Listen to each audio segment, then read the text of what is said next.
Hey everybody, I hope everybody's doing good. So it's the holidays and everybody's in a good mood and everybody's hanging out with family. I feel like growing up, Christmas was way more fun because there was all these cool Christmas specials on TV all the time.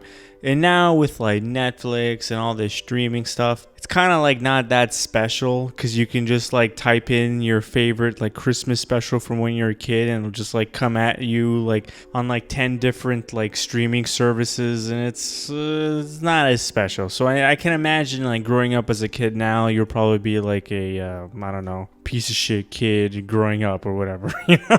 Like in the 90s, there were so many fun Christmas specials, and depending where you're from, like I'm from Canada, right? And I imagine our Christmas specials were way more different, you know? Like our kids programming was basically from YTV, and YTV is like this, I think it still exists, but in the 90s was when it was fucking amazing. We had like all these amazing like cartoons and fucking TV shows all aimed at kids, and it was the 90s, so it was like the best TV shit ever. Like I remember my favorite Christmas special was the Bump in the Night Christmas special. I don't know if you guys remember Bump in the Night. It was like this old claymation animation kind of cartoon about a monster that lives, I don't know, like under the floorboards. I can't remember. Like, and he was like this green monster that like had this old timey jazz voice and he was just basically like a greedy asshole.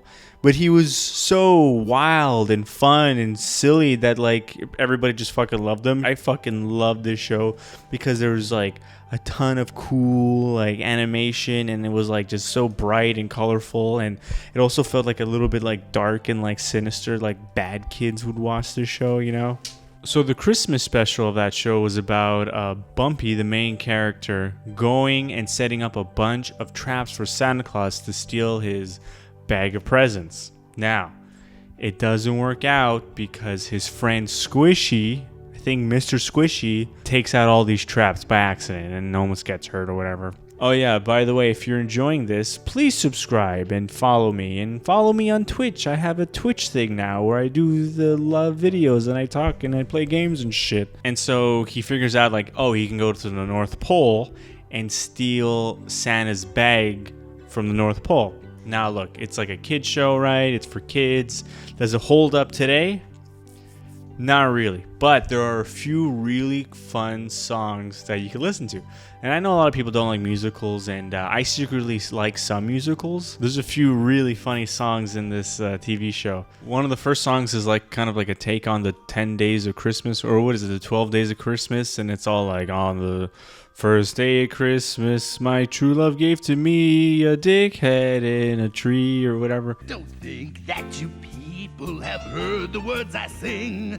Dibs on the bag. And then after that, there's like this really funny, there's like this Jewish, I think he's like a cockroach, and he sings a song about dreidels, and he makes it his own fun little spinny thing, and so the person that's like doing the Jewish song is a cockroach basically, right? And he's just all like dreidel, dreidel, dreidel, I made you out of clay, and it's just funny and silly. But I've got such a dreidel, the largest in the land. It's new and custom made, all right, it's secondhand.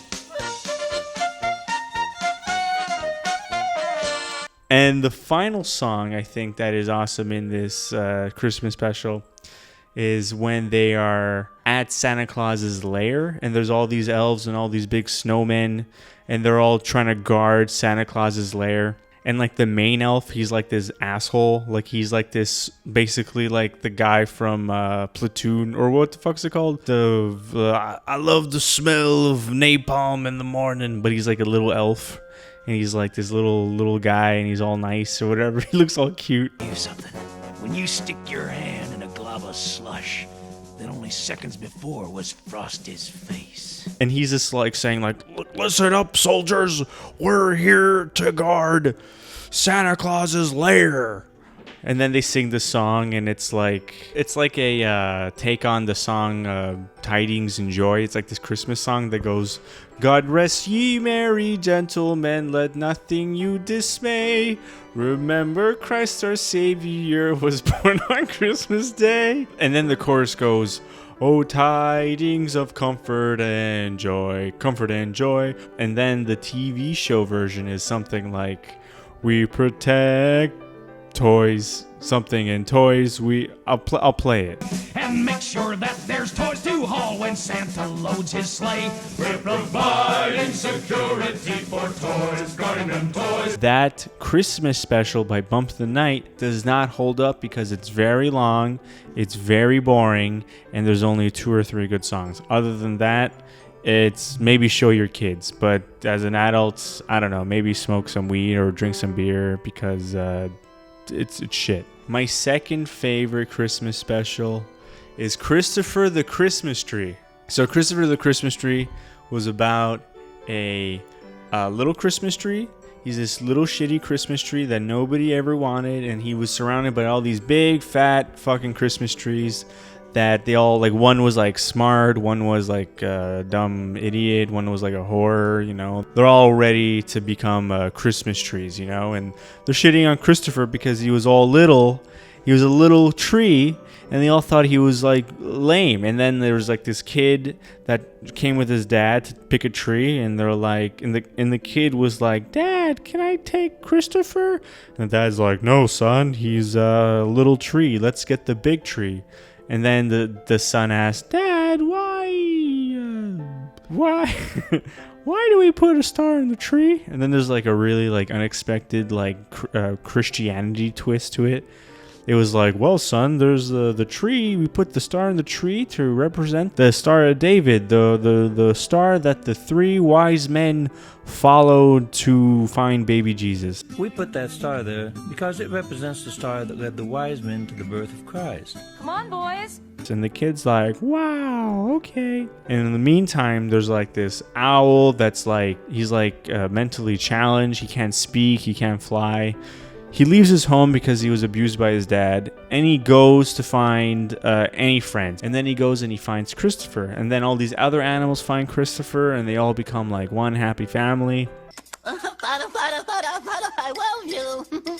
Till one day, a guy comes and chops Christopher down. Oh yeah, by the way, Christopher is a huge Christmas tree now. He's giant. He's gigantic. So shows all those other assholes. But he's also too big to become a Christmas tree for a regular family, right? So whatever. So yeah, somebody comes, chops him down, and then the whole world is freaking out, right? Not the whole world, the 5 animals that lived with him. And so they all go chase him down, and they're like, oh my god, is he gonna be turned into firewood or whatever? And they go and they find him, and he became the president's Christmas tree, which I find is hilarious because the president is all represented as like a really like nice man and everyone loves him. And he tells the whole story of why the Christmas tree has a star on it and everyone just loves him, you know. I've been chosen to be the president's own personal tree. It's my dream come true. And then like I just imagine like Trump. I'm not gonna do a Trump impression, but I just imagine like if they made that today, like it just wouldn't make sense because Trump's like this like loudmouth like you know, balls to the wall like maniac. And as President of the United States of America, it is the most pleasant task of this office to light the Christmas tree of the nation. Let him be known as Christopher, because a man named Christopher discovered our country. And also we find the name Christ in both Christmas and Christopher. Does it hold up today? It does, because it's sad and there's a lot of heart to it. I would show this to my kids to set them right, you know, give them good Christian values the way I want them to, you know.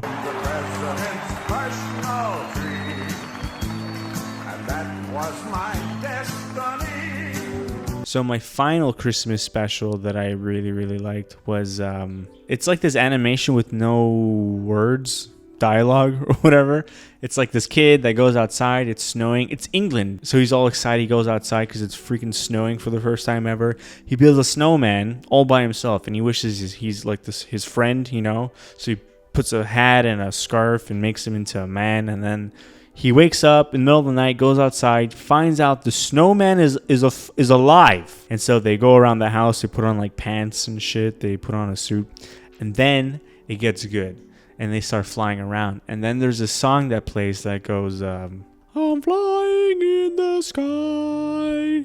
I have a big eye, my friend. I don't know how the song actually goes, but it's like, it's nice. Like, I don't know if I'm allowed playing it, but it's like this really beautiful song that plays. And it's the first time I watched it, it's like I cried, you know, so. It's a beautiful, beautiful freaking Christmas song. I'm flying in. And they're like flying in the sky as they're doing this. And one of my favorite moments was when they pass by like a cruise ship and all these like people are drinking like alcohol. And like this guy drinking alcohol sees the kid and the snowman flying to the sky. And he's like, what? And he looks at the bottle and he's like, ugh. Like one of those things where he's like, I drank so much, I see a flying snowman. And the animation is amazing, and it does completely hold up. It's amazing. It's like a tradition, you know. It's beautiful. They fly back home, and then the next day he finds out that the snowman is dead because it was a sunny day, and all the snow melted, and he was really sad. And I love it because it ends really, really dark because he's just left alone with his dead friend when all that's left is like a hat or a scarf or something, you know.